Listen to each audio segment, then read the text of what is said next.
Glória a Deus, a paz do Senhor para você que está agora no canal Estudando a Palavra, o seu canal de estudos bíblicos aqui no YouTube.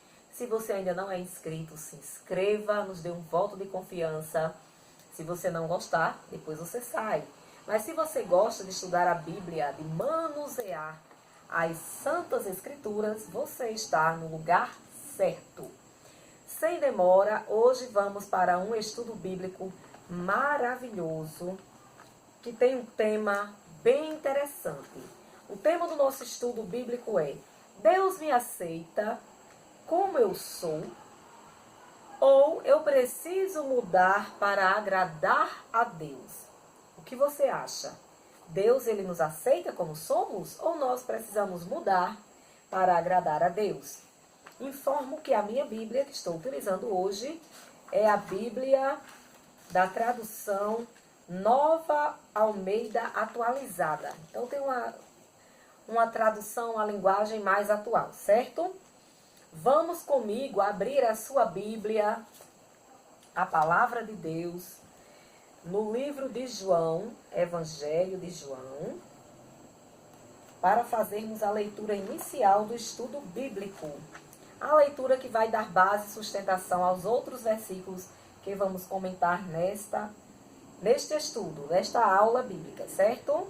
Então, nós temos aí João, capítulo 8, versículos do 3 ao 11. Passemos a ler. Então, os escribas e fariseus trouxeram à presença dele, Jesus, uma mulher surpreendida em adultério, e fazendo-a ficar em pé no meio de todos, disseram a Jesus: Mestre, esta mulher foi surpreendida em flagrante adultério. Na lei, Moisés nos ordenou que tais mulheres sejam apedrejadas. E o Senhor, o que tem a dizer? Eles diziam isso tentando-o, para terem de que o acusar. Mas Jesus, inclinando-se, escrevia na terra com o dedo. Como eles insistiam na pergunta, Jesus se levantou e lhes disse: Quem de vocês estiver sem pecado, seja o primeiro a atirar uma pedra nela. E inclinando-se novamente, continuou a escrever no chão. Mas eles, ouvindo essa resposta, foram saindo um por um, e a começar pelos mais velhos até os últimos, ficando só Jesus e a mulher em pé diante dele. Levantando-se Jesus, perguntou a ela: Mulher, onde estão eles? Ninguém condenou você? Ela respondeu: Ninguém, Senhor. Então Jesus disse: Também eu não a condeno. Vá e não peque mais. A leitura, só até aqui, o capítulo 11, vai nos mostrar uma leitura já conhecida por todos, né? Essa mulher pega em flagrante adultério, na qual os seus acusadores levaram-na para que Jesus concordasse com eles que aquela mulher deveria ser apedrejada. Mas Jesus não fez isso. Jesus absolveu aquela mulher, concedendo-lhe a confiança de que ela não merecia ser condenada, de que ela estava diante de um Salvador que veio não para condenar o mundo naquele primeiro momento, né? Mas para que o mundo fosse salvo por ele. Então, nesse primeiro momento, nós vemos que sim, Deus nos aceita como nós somos, como nós estamos. Nesse primeiro momento em que você começa a ter contato com Deus, é impossível você ter uma transformação completa da sua vida, porque você ainda está buscando a salvação. Então, todos aqueles que estão precisando de salvação, que estão precisando de uma libertação espiritual, seja adúlteros como essa mulher, seja outros pecados que têm cometido, venha a Jesus Cristo, que Ele te salva, Ele te perdoa, Ele não te condena. Amém? Então, nesse primeiro momento, nós vemos que o Filho de Deus, cheio de graça e de bondade, unigênito do Deus Todo-Poderoso, que se fez carne, que habitou entre nós, Ele veio para salvar os pecadores dos pecados. Amém? Então a mulher ali, naquele exato instante, ela estava diante do seu Salvador, o supremo Salvador da humanidade. Pois a Bíblia registra que não há nenhum nome dado entre os homens pelo qual devamos ser salvos, senão o nome de Jesus. E ali ela não foi condenada, não foi apedrejada, como era o desejo daqueles homens que levaram-na para perto de Cristo, mas ela foi absolvida de seus pecados. No entanto, meus queridos, atentem para a última frase de Jesus àquela mulher: vá e não peque mais. Ou seja, o Senhor libertou aquela mulher dos seus pecados, não a condenou, mas ele diz para ela: não peques mais. Ou seja, ele não a libertou para que ela, usando da liberdade recebida em Cristo, fosse uma libertina, continuasse nas suas práticas pecaminosas. Ele a libertou para que ela não pecasse mais, ou seja, ela vivesse em novidade de vida. E é isso que nós vamos trabalhar nesse estudo de hoje. Quando nós estamos carentes de aceitar ao Senhor Jesus, estamos imersos em nossos pecados, o Senhor nos recebe como nós estamos, mas nós não podemos permanecer como estamos, porque quando a gente tem um encontro com Deus, a nossa vida, ela precisa, ela deve, ela é transformada. Amém? Vamos entender isso analisando mais alguns versículos da palavra do Senhor. Viver para Deus, meus queridos, significa renúncias. Vamos entender isso com 3 citações bíblicas que elas se coadunam, elas se complementam, porque está presente nos 3 evangelhos, em Mateus, no capítulo 16, do versículo 25 ao 27, em Marcos, no capítulo 8, do versículo 34 ao 38, e em Lucas, no capítulo 9, versículos 23 ao 26, que é o que nós vamos ler agora. Certo? Eu gosto muito de Lucas, porque Lucas é muito detalhista, né? Então vamos lá, Lucas, capítulo 9, versículos 23 ao 26 está registrado. Jesus dizia a todos: se alguém quer vir após mim, negue-se a si mesmo dia a dia, tome a sua cruz e siga-me. Pois quem quiser salvar a sua vida, a perderá. E quem perder a vida por minha causa, esse a salvará. De que adianta uma pessoa ganhar o mundo inteiro se vier a perder-se ou causar danos a si mesma? Pois quem se envergonhar de mim, das minhas palavras, dele se envergonhará o Filho do Homem, quando vier na sua glória e na glória do Pai e dos seus santos anjos. Em verdade lhes digo que alguns dos que aqui se encontram não passarão da morte, até que vejam o reino de Deus. Li o 27 também, mas é até o 26. Então Jesus, ele estava aqui dando uma certeza para a igreja. A certeza, ele ainda na terra, já deu certeza à sua igreja, formada pelos seus discípulos, que significam seguidores, que ele iria retornar à terra. E que os seguidores dele deveriam segui-lo, negando-se a si mesmo, negando o seu eu, negando suas vontades. Ou seja, nos voltando para aquela mulher outra vez, quando Jesus disse para ela: vai e não peques mais, então ela ia negar agora a sua natureza adúltera. Ela não poderia continuar no adultério. Jesus disse aqui aos seus discípulos: olha, quem quiser salvar a sua vida, a perderá. Se eu priorizo a minha vida, se eu priorizo as minhas vontades e não a vontade de Deus, então eu estou perdendo a minha salvação. Perco a minha vida espiritual em Deus. E aqui ele fala, de que adianta você ganhar o mundo inteiro e perder a sua alma? Aquelas pessoas que têm aquele grande amor, aquele grande apego às coisas aqui do mundo, podem com isso estar perdendo a sua alma, que é o principal. Porque esse corpo só que é um invólucro, é como uma roupa. Ele vai passar, vai acabar. Mas o que está dentro dele, que é a nossa alma, sobe para a eternidade. E aí, a eternidade com ou sem Deus, né? Eis a grande pergunta que você deve fazer a si mesmo. Onde você quer passar a sua eternidade? E aí, meu querido ouvinte, minha querida ouvinte, nós temos também aqui na palavra do Senhor algo muito importante. Aqueles que se envergonham da palavra de Deus, aqueles que se envergonham de Jesus, ele também vai se envergonhar destes naquele grande dia, no dia da sua volta. E aqui a promessa maravilhosa para a igreja. Alguns não passarão pela morte até que vejam o reino de Deus. E essa promessa, ela alcança a mim e a você. Amém, meus queridos? Então, essa passagem bíblica está a mesma coisa lá em Mateus, capítulo 16, versículo do 25 ao 27, e lá em Marcos, capítulo 8, versículo do 34 ao 38, ressaltando que nós devemos negar a nós mesmos, devemos tomar dia a dia a nossa cruz. É diariamente a transformação. A transformação ela não vai ocorrer do dia para a noite, num estalar de dedos, num piscar de olhos. Ela é algo a ser conquistado dia após dia. Ok, meus queridos? Em Cristo, nós devemos viver em novidade de vida. Sim, meus queridos.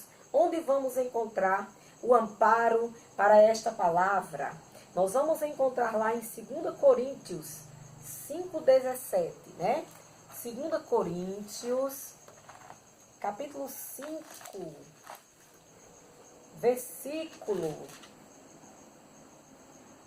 17. Só um momentinho, 1 Coríntios, 2 Coríntios. Esse canal tem o objetivo de que você aprenda a manusear a sua Bíblia, viu? É um dos nossos alvos aqui. 2 Coríntios 5,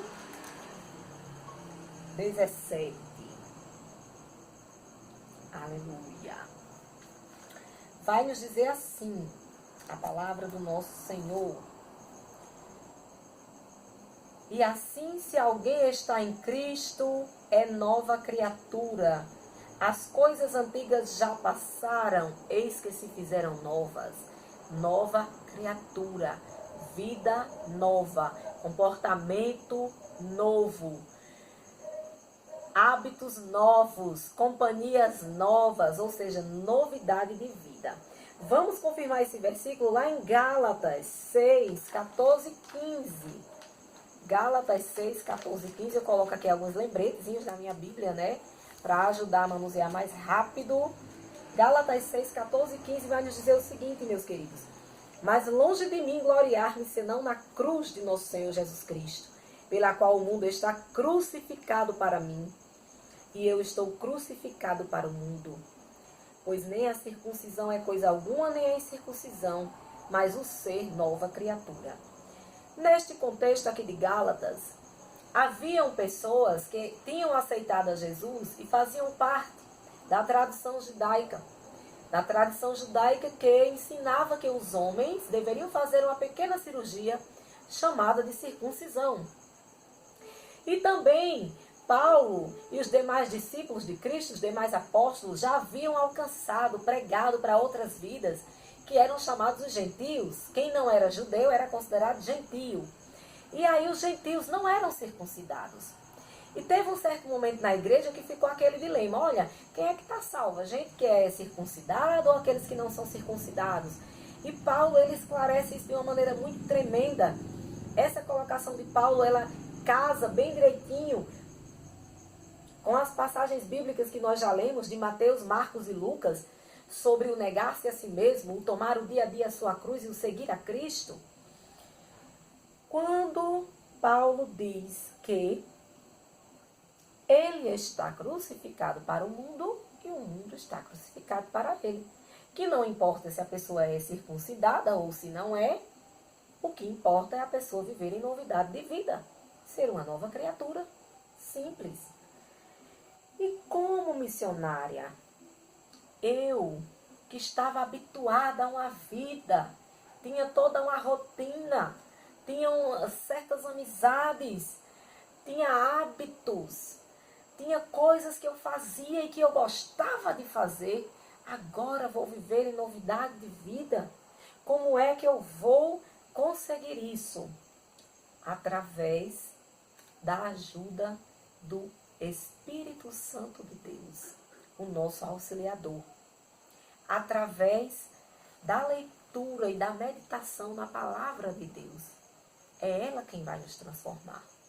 Quando você vai lendo a palavra, você vai aprendendo, você vai se congregando na igreja.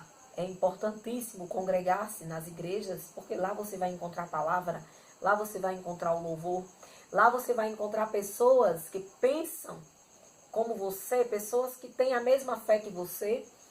Então o Espírito Santo ele vai juntando todo esse material e ele vai promovendo a transformação necessária na sua vida. Vamos entender isso bem direitinho lá em Romanos, no capítulo 12, no versículo... Aleluia. Romanos capítulo 12, nos versículos 1 e 2, quando diz assim a palavra de Deus. Portanto, irmãos, pelas misericórdias de Deus, peço que ofereçam o seu corpo como sacrifício vivo, santo e agradável a Deus. Este é o culto racional de vocês. E não vivam conforme os padrões deste mundo, mas deixem que Deus os transforme pela renovação da mente, para que possam experimentar qual é a boa, agradável e perfeita vontade de Deus. Que versículos maravilhosos! Eu devo pegar o meu corpo, que outrora foi um corpo que não agradava a Deus, foi um corpo que usava roupas expondo a nudez, quando a Bíblia diz que não devemos expor a nossa nudez, foi um corpo que foi usado para prostituição, quando a Bíblia diz que a gente não se prostitua, foi um corpo usado para sacrifícios a outros ídolos, a demônios, enfim. Como era esse corpo, como ele era usado, não importa mais. Foi um corpo usado para o adultério, como o da mulher adúltera, né? Não importa como esse corpo foi usado anteriormente. O que importa é que quando eu aceito ao Senhor Jesus como o meu Senhor, o meu Salvador, eu devo fazer um culto racional com o meu corpo. Oferecendo agora o meu corpo para ser o templo e a morada do Espírito Santo de Deus.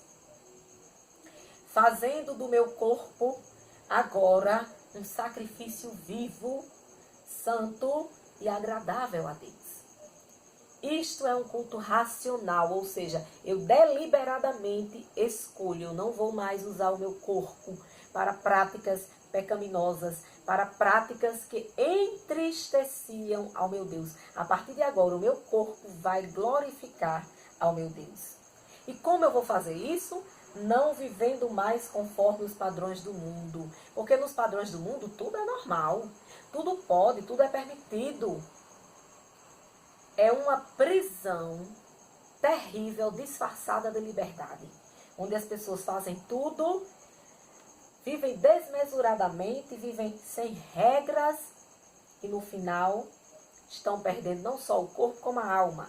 Mas a Bíblia nos diz nessa reflexão, nesse estudo da palavra. Não devemos viver conforme os padrões deste mundo, mas devemos deixar que Deus nos transforme pela renovação da nossa mente. E como é que nós vamos renovar a mente? Vamos lá para Efésios capítulo 4. Vamos fazer com que o Espírito Santo de Deus seja a nossa companhia, o nosso guia, o nosso ajudador, por intermédio da palavra de Deus, por intermédio da comunhão com os irmãos da igreja, por intermédio dos louvores. Aí Deus vai começar a renovar a sua mente, a lhe dar ideias novas, a lhe dar um novo comportamento. Amém? Efésios capítulo 4, do 22 ao 32, vai nos dizer assim. Olha que maravilha! 4, do 22 ao 32. Quanto à maneira antiga de viver, vocês foram instruídos a deixar de lado a velha natureza, o velho eu, né? Que se corrompe segundo os desejos enganosos, a se deixar renovar no espírito do entendimento de vocês, e a se revestir da nova natureza, criada segundo Deus, em justiça e retidão, procedentes da verdade. Por isso, deixando a mentira, que cada um fale a verdade com o seu próximo, porque somos membros do mesmo corpo. Fiquem irados e não pequem. Não deixem que o sol se ponha sobre a ira de vocês. Nem deem lugar ao diabo. Aquele que roubava, não roube mais. Pelo contrário, trabalhe, fazendo com as próprias mãos o que é bom, para que tenha o que repartir com o necessitado. Não saia da boca de vocês nenhuma palavra suja, mas unicamente a que for boa para a edificação, conforme a necessidade, e assim transmita graça aos que ouvem. E não entristeçam o Espírito Santo de Deus, no qual vocês foram selados para o dia da redenção. Que não haja no meio de vocês qualquer amargura, indignação, ira, gritaria e blasfêmia, bem como qualquer maldade. Pelo contrário, sejam bondosos e compassivos uns para com os outros, como também Deus, em Cristo, perdoou vocês. Olhe, gente, que palavra maravilhosa. Aqui nessa palavra, ele faz um paralelo entre o antes e o depois. Pedindo para a gente não entristecer o Espírito Santo, pedindo para a gente não dar lugar na vida da gente ao diabo, pedindo para a gente não ficar muito tempo na ira. É normal se irar, somos humanos, mas não devemos agir guiados pela ira. Eu acho interessante essa parte que diz assim: aquele que roubava não roube mais, pelo contrário, trabalhe. Porque às vezes, meus queridos, há uma tendência hoje, em alguns movimentos novas igrejas abrindo a todos os dias, né? A todo dia uma nova igreja vai abrindo. E são igrejas que estão se distanciando da Bíblia, da palavra de Deus, porque não querem seguir os princípios bíblicos. São igrejas que praticamente querem dizer às pessoas que estão frequentando, aos membros dessas igrejas, que fique do jeito que está. Ou seja, se você tinha lá os pecados que você fazia, aí é como se chegando na nova igreja não precisasse deixar aquela vida antiga. Continuasse vivendo porque Deus é amor, porque Deus lhe ama do jeito que você é. Quando a gente viu desde a primeira leitura que não é assim. Jesus disse para aquela mulher: vai e não peques mais. Então a gente não pode ficar do jeito que estava sem conhecer a Jesus. Porque então de que valeu o sacrifício de Cristo? Se eu quero continuar do jeito que eu estava? E aqui é bem interessante isso, né? Porque cada um de nós sabe de si. Cada um sabe o tamanho do seu pecado. Cada um sabe o tamanho do abismo que lhe separa de Deus. Ou que lhe separava, né? Se você já é salvo, já é remido no sangue de Jesus. Como eu tenho a graça de ser, graças a Deus. Então, quando você olha para trás e viu que você deixou para hoje servir a Deus, aí você está buscando a santidade. Amém? A santidade não é a perfeição. Infelizmente temos falhas ainda, mas nós procuramos viver cada dia nossa cruz, buscando cada dia se aperfeiçoar, cada dia melhorar na nossa santidade. Mas imagine se aqui o apóstolo diz ao contrário, diz: olha, aquele que roubava continue roubando, não tem problema não, olhe, você tem a boca suja, chamava muito nome, continue com a boca suja, fale, não tem nada não. Não é assim. Há que ter uma novidade de vida, há que ter uma transformação. Vamos ver mais ainda, lá em Efésios 5, 8, que está aqui bem pertinho, né? Efésios 5:8 vai dizer assim, ó: porque no passado vocês eram trevas, mas agora são luz no Senhor. Vivam como filhos da luz. Ou seja, se você não mudar de vida, se você não viver uma vida diferente da que você vivia antes, como é que você vai ser uma luz para guiar outras pessoas a Cristo? As pessoas não vão enxergar mudança em você. Lá em Isaías 55, versículo 7, Isaías 55, 7, vai dizer assim, ó: Que o ímpio abandone o seu mau caminho e o homem mau os seus maus pensamentos e converta-se ao Senhor, que se compadecerá dele, e volte-se para o nosso Deus, porque é rico em perdoar. Então, quem era mau tem que abandonar o mal. Quem tinha maus pensamentos tem que abandonar os maus pensamentos. Tem que se voltar, se converter ao Senhor, para que Deus nos perdoe e nos dê uma mente renovada. Lá em Colossenses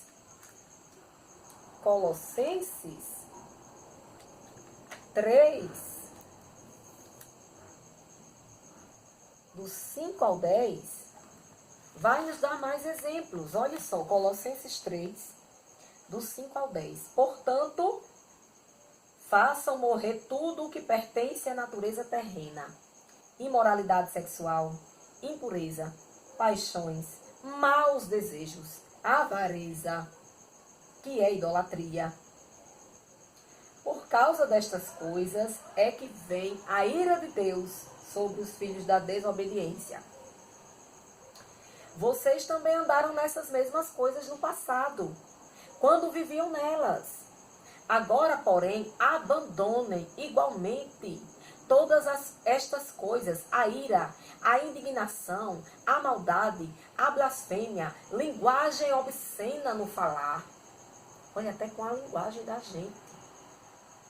Não mintam uns aos outros, uma vez que vocês se despiram da velha natureza com as suas práticas e se revestiram da nova natureza, que se renova para o pleno conhecimento, segundo a imagem daquele que a criou. Aleluia! Olha que palavra maravilhosa. Nós nos despimos. É como se você, quando aceitasse Jesus, tirasse aquela roupa velha, jogasse para trás de você aquela pessoa que mentia. Vamos aqui usar um exemplo aqui da própria Bíblia, né? Que tinha maus desejos, que vivia na imoralidade sexual, ou seja, em práticas sexuais ilícitas, condenadas pela Bíblia, que viviam desobedientes, que viviam avarentos, que viviam indignos, com maldade, blasfemadores, com a linguagem obscena. Tudo isso você joga para trás e vai viver em novidade de vida, falando a verdade, tendo um linguajar sadio, buscando cada vez mais se aproximar da imagem perfeita de Cristo, que é o nosso protótipo, ou seja, o nosso modelo que nós temos que seguir para agradar a Deus. Amém? Aí lá em Tito, eu não disse que a gente ia passear muito pela Bíblia hoje. Lá em Tito, no capítulo 3, versículos do 3 ao 5, olha o que está escrito. Tito 3, do 3 ao 5, vai nos dizer assim: pois nós também no passado éramos insensatos, desobedientes, desgarrados, escravos de todo tipo de paixões, escravo de todo tipo de prazeres, vivendo em maldade e inveja, sendo odiados e odiando-nos uns aos outros. Mas quando se manifestou a bondade de Deus, oh, aleluia, nosso Salvador, e o seu amor por todos nós, Ele nos salvou, não por obras de justiça praticadas por nós, mas segundo a sua misericórdia.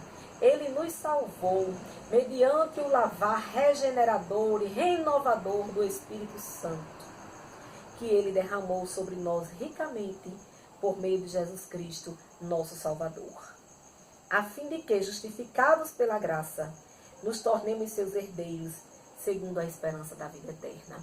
Então nós éramos pessoas que obedecíamos às nossas paixões animalescas, carnais, fazíamos aquilo que a carne tivesse vontade de fazer. Vivíamos em maldade, em inveja, vivíamos desobedientes, éramos insensatos, não tínhamos sensatez. Mas a partir do momento que nosso Senhor e Salvador Jesus Cristo chega na nossa vida, com a sua graça, com o seu amor, com a sua bondade, com a sua misericórdia, nos salvando não pelas nossas obras. Ora, se nossas obras eram essas obras ruins, como era que Jesus ia nos salvar pelas nossas obras? Mas, pelo seu amor e pela sua misericórdia, ele nos salvou. E mediante o lavar regenerador do Espírito Santo, foi o que eu disse aqui já, em algum momento desse estudo, que o Espírito Santo é quem vai nos transformando no dia a dia. É quem vai lavando, é quem vai renovando nossa mente, vai nos regenerando para que a gente alcance, aleluia, a estatura de agradar a Deus. Então, meus queridos, Deus me aceita como eu sou? Deus quer que eu mude? Para as duas perguntas, a resposta é sim. Deus aceita você como você é, mas quando você o aceita, aí Ele quer que você deixe o Espírito Santo transformar você. Vamos ver alguns exemplos na Bíblia. Nós vamos ver agora na palavra de Deus o exemplo na palavra do Senhor do endemoniado gadareno. Essa história você vai encontrar no Evangelho de Lucas, no capítulo 8. Anote aí para você depois verificar. Versículos 27 ao 29. Você também vai encontrar no capítulo 8, a continuação do 35 ao 37. E vai encontrar em Mateus, capítulo 8, do 28 ao 34. Mas nós vamos para Lucas. Olhe, dos 4 evangelhos, eu gosto muito de João e de Lucas. Lucas porque é muito detalhista. Então eu gosto dos detalhes, porque esmiuça bem direitinho a história. Lucas capítulo 8, vamos ver os versículos 27 ao 29. Lucas capítulo 8, versículos do 27 ao 29. A cura do endemoniado Gerazeno ou Gadareno. Depende da tradução da sua Bíblia. Então, rumaram para a terra dos Gerazenos, que fica de frente para a Galileia. Logo que Jesus desembarcou, veio da cidade ao seu encontro um homem possuído de demônios, que havia muito não se vestia, nem habitava em casa alguma, porém vivia nos túmulos. Pare por aqui. Vivia nos túmulos. Andava nu. Não habitava em casa alguma, ou seja, não morava nem com os seus parentes. Essa mesma história você vai encontrar em Mateus capítulo 8, do 28 ao 34, e em Marcos capítulo 5, do 1 ao 20. Versículo 28. Quando ele viu Jesus, prostrou-se diante dele, dizendo com voz forte: O que você quer comigo, Jesus, Filho do Deus Altíssimo? Peço-lhe que não me atormente. Porque Jesus havia ordenado ao espírito imundo que saísse do homem, pois muitas vezes se havia apoderado dele. E embora procurasse conservá-lo preso em cadeias e correntes, despedaçava tudo e era impelido pelo demônio para o deserto. Aquele homem, ele vivia numa cadeia, numa prisão diabólica tão grande, que não morava mais nem com a sua família. Não morava em casa alguma. Andava nu. Andava nos túmulos. Andava nos desertos. A Bíblia nos diz nessa noite que muitas vezes as pessoas tentavam prendê-lo com cadeias.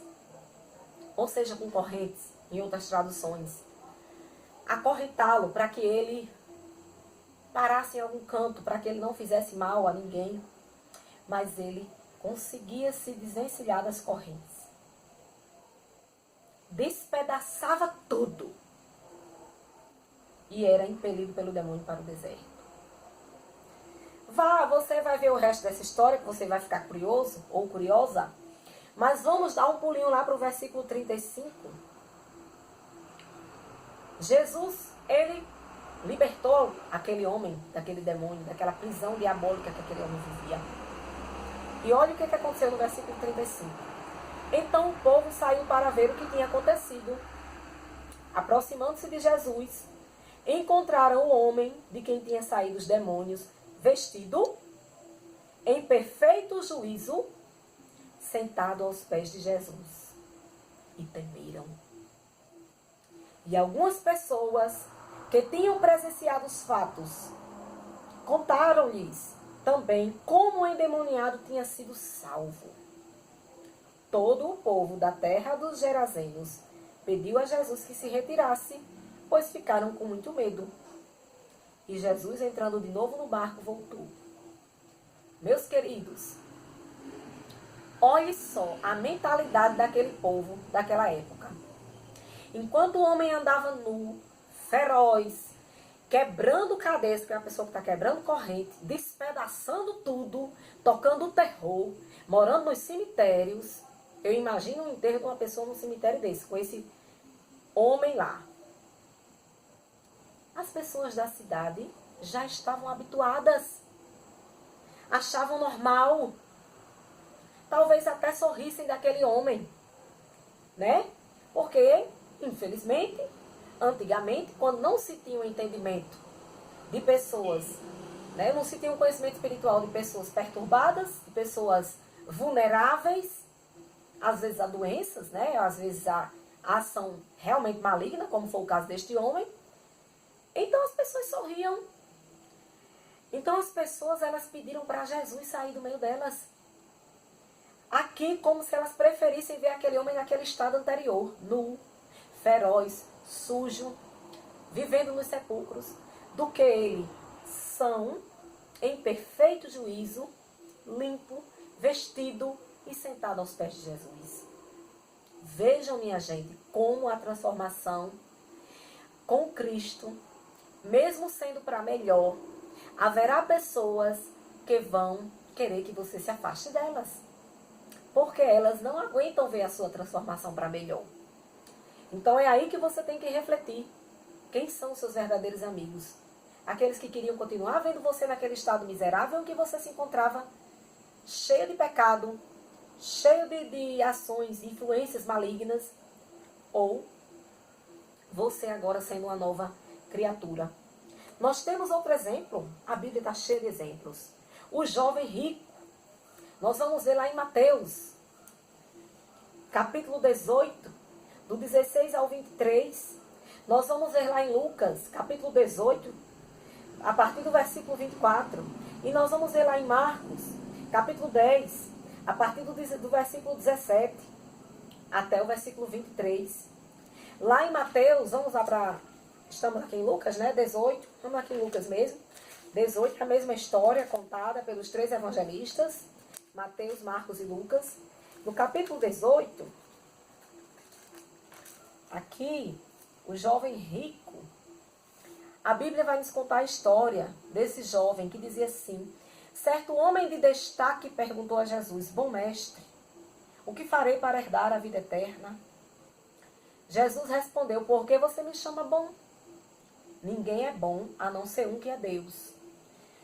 Você conhece os mandamentos: não cometa adultério, não mate, não furte, não dê falso testemunho, honre seu pai e sua mãe. Então o homem disse: tudo isso tenho observado desde a minha juventude. Ouvindo isso, Jesus lhe disse: uma coisa ainda falta a você. Venda tudo o que tem, dê o dinheiro aos pobres e você terá um tesouro nos céus. Depois venha e siga-me. Mas ouvindo ele estas palavras, ficou muito triste, porque era riquíssimo. Jesus, vendo-o assim triste, disse: como é difícil para os que têm riquezas entrar no reino de Deus. Ele amava mais a vida boa dele do que seguir a Cristo. Ele não quis negar-se a si mesmo. Olhando, montando aqui o estudo bíblico, em uma das três leituras, diz que Jesus amou aquele jovem. Em um dos três evangelhos diz que ele é um homem. Em outro diz que ele é um jovem. Em outro diz que ele é um príncipe, mas contam a mesma história. Então, um príncipe jovem, que obedecia, ou seja, vivia uma vida de aparência, né? Obedecendo aí os mandamentos deixados pelo Senhor Deus para o pessoal na época de Moisés, e foi se perpetuando até chegar a Cristo, né? Que resumiu os 10 mandamentos em 2, amar a Deus sobre todas as coisas, servir unicamente a Ele, adorá-lo unicamente a Ele e amar ao nosso próximo como a nós mesmos. Jesus resumiu isso em tudo. E Jesus pediu a ele uma prova, né? Essa prova de amor, que seria ele amar aos outros, ele vender tudo que ele tinha e dar àqueles mais carentes, necessitados, para seguir a Cristo. E ele não confiou. Ele não quis negar-se a si mesmo. Ele preferiu a sua condição de homem rico, de homem de posses, né? Por isso que Jesus fala aí, quão difícil é os que têm muitas riquezas, porque às vezes eles botam a fé, eles botam o amor deles, o significado da vida deles em cima de suas posses. Ao contrário de Zaqueu, vamos a outro exemplo de transformação na Bíblia? Lá em Lucas 19, do 1 ao 9, nós temos aqui, bem pertinho da história do jovem rico, precisa nem você virar a página da Bíblia, né? O jovem rico no capítulo 18, Zaqueu no capítulo 19. Zaqueu, o publicano. Entrando Jesus em Jericó, atravessava a cidade. E eis que um homem rico chamado Zaqueu, chefe dos publicanos, procurava ver quem era Jesus, mas não podia, por causa da multidão, por ser ele de pequena estatura. Zaqueu era baixinho, né? Então, correndo adiante, subiu num sicômoro, a fim de ver Jesus, porque ele havia de passar por ali. Quando Jesus chegou àquele lugar, olhando para cima, disse: Zaqueu, desça depressa, porque hoje eu preciso ficar na tua casa. Zaqueu desceu depressa e o recebeu com alegria. Todos os que viram isto murmuravam, dizendo que Jesus tinha se hospedado com um homem pecador. Zaqueu, por sua vez, se levantou e disse ao Senhor: Senhor, vou dar a metade dos meus bens aos pobres. E se eu roubei alguma coisa de alguém, vou restituir 4 vezes mais. Então Jesus lhe disse: Hoje houve salvação nesta casa, pois também este é filho de Abraão. Porque o Filho do Homem, aleluia, veio buscar e salvar o perdido. Vejam a postura de Zaqueu, como foi diferente daquele jovem. Zaqueu também muito rico, havia enriquecido de maneira ilícita, fraudando, roubando, por isso que ele mesmo diz: a quem eu roubei, eu vou restituir 4 vezes mais. E ele, já se de pronto, já com o coração voltado para Cristo, disse que ia dar a metade dos bens aos pobres e a outra metade ia pagar a quem tinha defraudado, né? Fica bem claro aqui na leitura. Então, olha aí a diferença. Zaqueu negou-se a si mesmo. Zaqueu quis deixar aquela vida de lado, mesmo que ela trouxesse conforto, mesmo que ela trouxesse amigos, mesmo que ela trouxesse privilégios, mas ele preferiu seguir a Cristo. Vamos ao exemplo também, lá em Atos dos Apóstolos, de uma jovem adivinha. Olhe, meus queridos, eu estou trazendo vários exemplos bíblicos para você não se sentir sozinhos. Mas, meu Deus, é tão difícil deixar essa vida que eu tenho levado até agora. Minha carne pede isso. Eu já estou acostumado a fazer isso. Como eu vou viver de forma diferente? Não foi só você, não é só você, somos todos nós. Veja aqui essa jovem, em Atos dos Apóstolos, no capítulo 16, a partir do versículo 16. Paulo e Silas, eles iam para o lugar de oração. Vou ler do jeito que está aqui, né? Aconteceu que indo nós para o lugar de oração, veio ao nosso encontro uma jovem possuída de espírito adivinhador, a qual, adivinhando, dava grande lucro aos seus donos. Seguindo a Paulo e a nós, gritava dizendo: Estes homens são servos do Deus Altíssimo e anunciam a vocês o caminho da salvação. E isto se repetiu por muitos dias. Então Paulo, já indignado, voltando-se, disse ao Espírito: Em nome de Jesus Cristo eu ordeno que vocês saiam dela. E na mesma hora o Espírito saiu. Quando os donos da jovem viram que se havia desfeito a esperança do lucro, olha só o que aconteceu. Agarraram a Paulo e Silas e os arrastaram para a praça, à presença das autoridades. E levando aos magistrados disseram: Estes homens, sendo judeus, perturbam a nossa cidade, propagando costumes que não podemos aceitar nem praticar, porque somos romanos. Então, é um novo costume, é um novo hábito, é uma nova vida que devemos ter. não mais a vida velha. Paulo e Silas foram presos porque os donos daquela jovem, aquela jovem era uma escrava, vivia adivinhando o futuro das pessoas, sem saber, achando que estava fazendo bem, mas sendo um instrumento do Satanás. E aqueles donos daquela escrava, quando viram que o demônio saiu dela e ela não ia poder mais adivinhar, perdendo aí a sua fonte de lucro, porque adivinhavam ganhando dinheiro, foram denunciar Paulo e Silas, dizendo que eles andavam anunciando costumes que eles não podiam praticar. Meus queridos, e a própria história de Saulo, finalizando aqui os exemplos bíblicos, ela é um diferencial. Quem era Saulo, que transformado foi em Paulo? Um perseguidor da igreja. A história de Saulo você vai encontrar a partir de Atos, capítulo 7. A partir de Atos do Apóstolo, capítulo 7, versículo 58, onde ele está ali na morte de Estevão. Ele está ali vendo Estevão ser morto, né? Vendo Estevão ser apedrejado. As roupas de Estevão ficaram nos pés dele, de Paulo. E que na época era Saulo, né? As testemunhas deixaram as capas deles aos pés de um jovem chamado Saulo. Perseguia a igreja, perseguia os filhos de Deus. No capítulo 8, no versículo 15, você vai ver então o que começa a acontecer com ele, né? Atos 8, capítulo 15. Você vai ver também em Atos 9, do versículo 1 ao 11. Então, esses versículos, a partir do capítulo 7 de Atos, vai começar a falar da vida de Saulo, um perseguidor do povo de Deus, que queria exterminar os cristãos, matar. E Deus transforma ele de uma maneira impactante, né? O próprio Senhor Jesus, em visão, aparece a ele. Algo impactante na vida daquele homem, que a partir deste encontro com Jesus, abandonou as suas práticas de idolatria, abandonou as suas práticas de guerra, de perseguição, e passa a ser um dos maiores pregadores da palavra de Deus.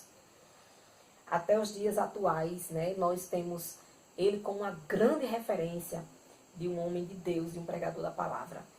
Então, meus queridos, estamos cientes que devemos ter ciência que estamos sob a pressão de duas forças antagônicas dentro de nós, que é a carne e o espírito. Lá em Gálatas, capítulo 5 de Gálatas, a partir do versículo 16, né, Gálatas 5:16, vai dizer assim, ó. Digo, porém, o seguinte, vivam no espírito, e vocês jamais satisfarão os desejos da carne. Porque a carne luta contra o espírito, e o espírito luta contra a carne, porque estes são opositores entre si, para que vocês não façam o que querem. Mas, se vocês são guiados pelo Espírito, vocês não estão debaixo da lei. Aí você pode dizer, como assim a carne e o Espírito? Olhe, as obras da carne, vamos ver aqui no versículo 19. São conhecidas: imoralidade sexual, impureza, libertinagem, idolatria, feitiçaria, inimizades, rixas, ciúmes, iras, discórdias, divisões, facções, invejas, bebedeiras, orgias e coisas semelhantes a estas. Isto aqui é a carne. A carne quer isso, quer se embriagar, quer comer demais, quer fazer sexo de toda qualidade, a imoralidade sexual, né? E vem aí um leque de coisas, a prostituição, a homossexualidade, o sexo com animais, o sexo com cadáver, a pedofilia, enfim, as impurezas, a libertinagem, as inimizades, as feitiçarias, seja quais forem essas coisas e coisas que se assemelhem a estas, que ele não citou aqui, mas diz coisas semelhantes a estas, são a sua carne. E essa carne, ela se opõe ao seu espírito. Quais são, então, as obras do Espírito? O fruto do Espírito. O que é que meu Espírito pode fazer que vai combater a obra da carne? O fruto do Espírito, versículo 22, é amor, alegria, paz, longanimidade, benignidade, bondade, fidelidade, mansidão, domínio próprio. Contra estas coisas não há lei. O domínio próprio, você se dominar, você ser manso. Se você era uma pessoa agitada, briguenta, agora ser manso, alegre, bondoso. Cabe a nós carregar diariamente a nossa cruz. Cabe a nós diariamente crucificar a nossa carne. Aqui eu citei vários exemplos bíblicos para dizer que você não está sozinho. Talvez você esteja missionária, eu estou terminando de ouvir o seu estudo bíblico. Mas eu estou aqui angustiado porque eu gostava demais de fazer isso, missionária. Ah, como eu gostava de fazer a obra da carne que eu fazia. Mas você já viu aí pela Bíblia, Jesus libertando pessoas de adultério, libertando pessoas de demônios, libertando pessoas de uma vida pregressa, de uma vida de homicídios, né? Saulo era um homicida, matava os cristãos, né? E aí você vê que você não está sozinho, que da mesma maneira que alguém se libertou de um pecado que achava que não conseguia, você também se liberta do seu. Tome sua cruz, cada dia sua cruz, negue-se a si mesmo e siga Jesus. Aleluia. Você escolhe viver a sua vida ou você escolhe viver para Deus? Peça forças a Deus. Frequente uma igreja, leia a palavra, ore, ouça louvores. Comece a frequentar lugares desse povo que vai trazer essa transformação mais rápido para a sua vida. Que Jesus te abençoe, te liberte dos teus pecados. Que Jesus nos conceda dias de muita paz, muita alegria. Que nós continuemos nessa caminhada rumo ao céu, juntos. Você não está sozinho, você está. Amém, meus queridos? Imagine uma pessoa feiticeira largar toda aquela sua tradição, tudo que ela acreditava, né? Os feitiços, os seus ídolos, as maneiras que ela adivinhava, as maneiras que ela conseguia fazer as coisas para poder alcançar os seus fins. Então não é fácil para ninguém deixar a velha natureza. Mas com Jesus nos ajudando, está tudo certo. Quando nós somos guiados pelo Espírito de Deus, nós conseguimos. Busque esse auxiliador maravilhoso para a sua vida. Então eu quero agradecer por mais esse estudo do Estudando a Palavra. E até a próxima, se o Senhor nos permitir.